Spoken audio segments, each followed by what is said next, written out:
గుంటూరు కారం దీని గురించి ఏం చెప్పాలన్నా,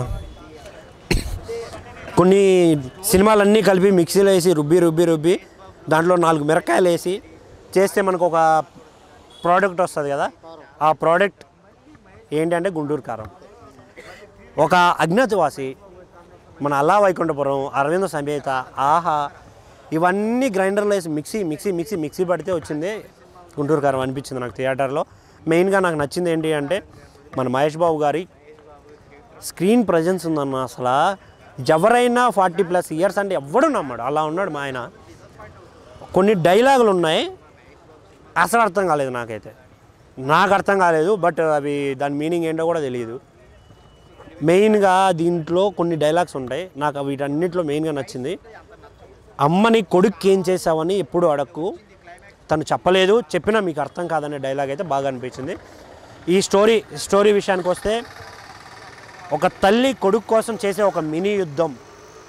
తన తండ్రి తప్పుదోవలో ఉంటే వాళ్ళ కూతురు చేసే ఇదేంటి మ్యాజిక్, సింపుల్ మ్యాజిక్ అంటే తన వెనక నుండి నిలబడుకొని చేసే సేమ్ స్టోరీ అన్న యాజ్ టీజ్ యాజ్ అజ్ఞాతవాసిలాగా అనిపించింది నాకైతే. త్రివిక్రమ్ గారు చేసిన అన్ని సినిమాలు మిక్సీలో కొట్టి ఒక సూపర్ స్టార్ మహేష్ బాబు గారితో తీసినట్టు అనిపించింది. ఇందులో శ్రీలీల గారి యాక్టింగ్ బాగుంది, వెన్నెల కిషోర్ అన్న యాక్టింగ్ అయితే ఇంకా బాగుంది, నాకు బాగా నచ్చింది. ఒక హీరోయిన్ ఉందన్న, ఆవిడ ఎందుకుందో తెలియదు, ఎందుకు వస్తుందో తెలియదు, ఉందా లేదా ఆవిడ హీరోయిన్ అనే డౌట్ అయితే వచ్చింది నాకు. గుంటూరు కారం సంక్రాంతి సినిమానా కాదా?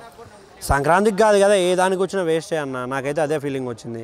ఎందుకంటే స్టోరీ లేదు అందులో.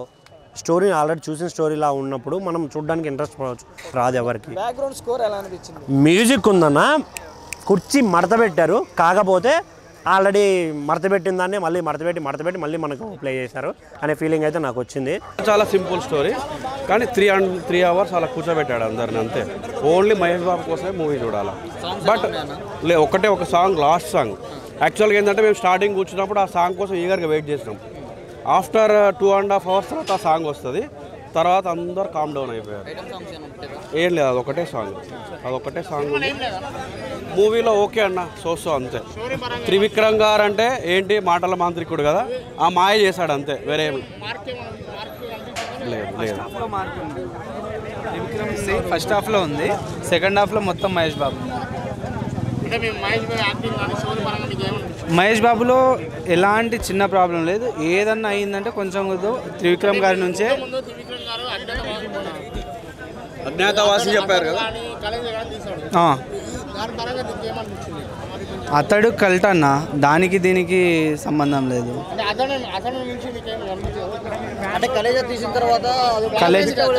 కలేజా ఫ్లాప్ అని అయితే నేను అనుకోను, ఎందుకంటే కలేజా ఎన్నిసార్లు వచ్చినా ఇప్పటికీ అది కలేజా చూస్తూనే ఉంటాం. అవును, ఈ సినిమా అయితే ఫ్లాప్ అవ్వదన్న. కలెక్షన్ ప్రకారంగా అయితే డబ్బులు వచ్చేస్తుంది దానికి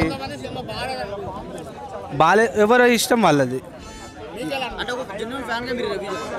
నేనైతే ఫ్యాన్గా కాదు, నార్మల్ మూవీ ఫ్యాన్గా చెప్తున్నా.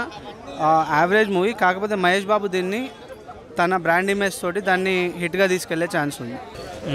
సినిమా చూశాను భయ్య, సినిమా నాకు అంతగా నచ్చలేదు. ఎందుకు నచ్చలేదంటే స్టోరీ లేనట్టే ఉంది నాకు. అసలుకి ఏం స్టోరీ ఏందో, మెసేజ్ ఏది ఇచ్చిరో కూడా అర్థం కాలేదు. చాలామంది మెసేజ్ ఉందా అంటారు కానీ నాకు అర్థం కాలేదు. బికాస్ నేను అర్థం చేసుకోలేకనా ఏందో నాకు అర్థం కాలేదు. కానీ స్టోరీ లేదు అసలు, మూవీలో స్టోరీ లేదు. ఈ మూవీలో ఫస్ట్ నేను ఒక లైన్ మీద చెప్తా భయ్య, పాజిటివ్స్ నెగిటివ్స్ మాట్లాడదాం. పాజిటివ్స్ వచ్చేసి మహేష్ బాబు గారి యాక్టింగ్, డ్యాన్స్, మహేష్ బాబు గారి డ్యాన్స్, శ్రీలీల డ్యాన్స్, త్రివిక్రమ్ గారి డైలాగ్స్, మహేష్ బాబు గారి నోటి నుంచి రావడం.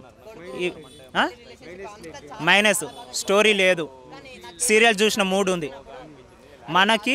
ఆ ఫైటింగ్స్ వచ్చినప్పుడు ఓకే అనిపిస్తుంది, ఆ ఫైటింగ్స్ టైంలో వచ్చే బీజిఎం ఓకే అనిపిస్తుంది. ఆ బీజిఎం కూడా మొత్తం గరం మసాలా, అదే మ్యూజిక్, అదే టోటల్ సినిమా మొత్తం తీసుకెళ్ళాడు. ఎమోషన్ సాంగ్లో కూడా అదే సాంగ్ వేస్తాడు. ఏమంటారు, రిపీటెడ్ సీన్స్. అంటే ఇప్పుడు మనం అల్లా వైకుంఠపురంలో సాంగ్స్ ఉంటాయి కదా, ఇట్లా పెట్టి బాని గారు ఇట్లాంటి పాట పాడున్నాను సునీల్ గారిని అంటారు. అట్లా ఈ సినిమాలో కొన్ని ఒక దగ్గర అట్లా ఉంటుంది.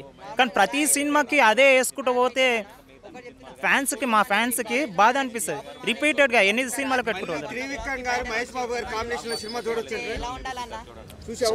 ఫ్యూచర్లో చూడొచ్చేమో భయ్య, కానీ ఈ సినిమా ఇప్పుడు మనం చూస్తున్నాం. ఎవరు కొరటాల శివ గారు మనకి లాస్ట్ టైం చిరంజీవి గారు రామ్ చరణ్ గారితో ఫ్లాప్ ఇచ్చిండు. ఇప్పుడు దేవర మా గ్లిమ్స్ చూసాం కదా, ఎట్లా ఉంది ఈ సినిమా. ఆయన లోపల ఏమంటారు, ఒక ఫ్లాప్ ఇచ్చిందాడు, ఒక రేంజ్ సినిమా ఇవ్వడానికి ఇప్పుడు రెడీ అయ్యిండు.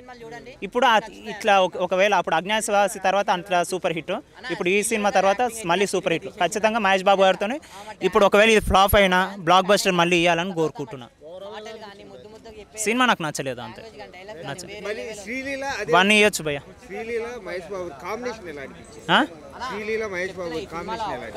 బాగుంది అంటే ఒక రకంగా చెప్పాలంటే శ్రీలీల గారి అందాలు, మహేష్ బాబు గారి ఆ పొగడత, అది కూడా ఫిగరు అట్లా ఇట్లా. ఇదే ఏమంటారు, మనం సినిమా తీస్తున్నాం అంటే కొంచెం డైలాగ్స్ ఆచితూచి ఎక్కడ మాట్లాడాలి ఏవి చెప్పాలి అనేది డైరెక్టర్ కూడా చూసి డైలాగ్స్ వదలాలి.